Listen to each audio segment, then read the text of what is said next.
Alright, now that all the trim work is installed, we're getting into painting the room. The trim work in this room is very simple. It was meant to be very simple, a little more clean, a little more modern looking, as opposed to, there's a lot of trim work in the rest of the house that's quite a bit more ornate that I've done in the past, and I'm just really not trying to get that same look in this room. So again, very simple, clean lines.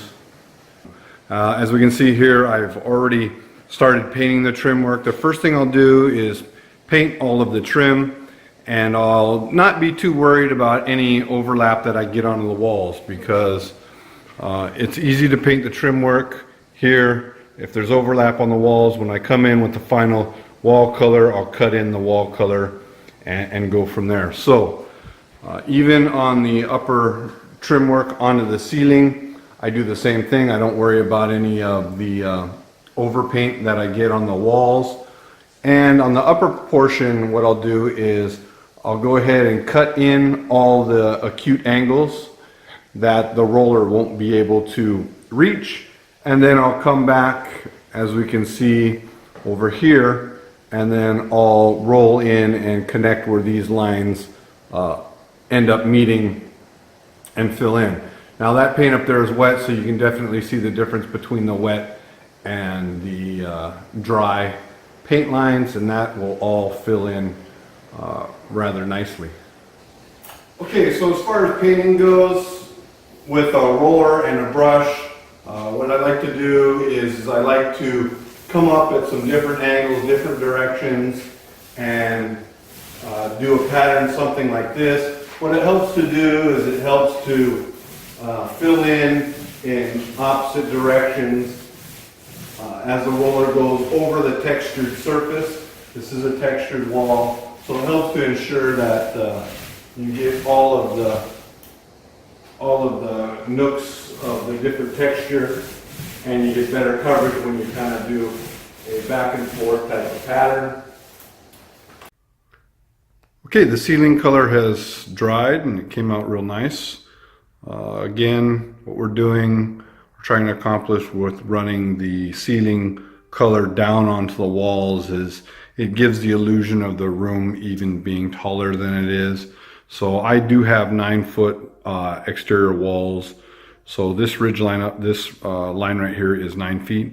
So I ran the trim starting at 8 feet and ran the wall color up the wall. So I have about 11 feet to this ridge line on this side over here, but when I put a darker color on the wall, the lighter colored ceiling with the ceiling color running down the wall will give this room a feeling of even greater height in it. Next up, we are going to move on to putting on some wall color. All right, let's take a look at how I cut in the trim work. Again, I like to do all the trim work first, and I don't care if I get onto the wall surface. For me, it's easier if I cut up to the trim instead of doing a wall and then trying to cut the trim into the wall. That's just my preference. So what I'll do for the wall color is I'll come in with my brush and I'll go ahead and load the brush, and I'll take the paint off of the opposite side that goes up to the trim. So all the paint is going to be on the side of the brush that's against the wall. This is just a standard 3-inch brush. It's not a beveled or angled brush or anything like that. So once I have this side loaded, what I'll do is I'll just cut up to the trim work. I'll just work up to the trim work and freehand this. So I'll take the trim, I'll come in, I'll cut in up against the trim. By having that dry edge against the trim work and the wet edge against the wall, it allows me better control over where the paint is going, and I'll cut in like that. When I get to a certain point, I'll come and I'll pull down on it, and eventually what I'll do is I'll come in and I'll pull down and paint down about 3-4 inches down the wall after I've cut in all of that, so I can come in with my roller and not get too close to the trim work. So I'll come in and just get some of the wall color on there like that. All right, here's a closer view of how that comes into play here when cutting into it. You kind of got to have a steady hand or be used to doing this.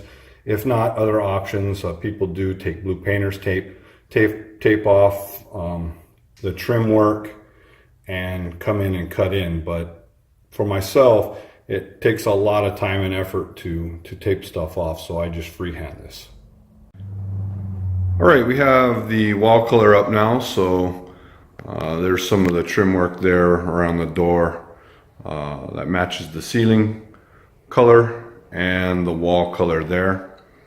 This room is a little bit darker of a wall color. It's kind of meant to be a home office / media room, so I do want a little bit of the darker walls for viewing on a big screen.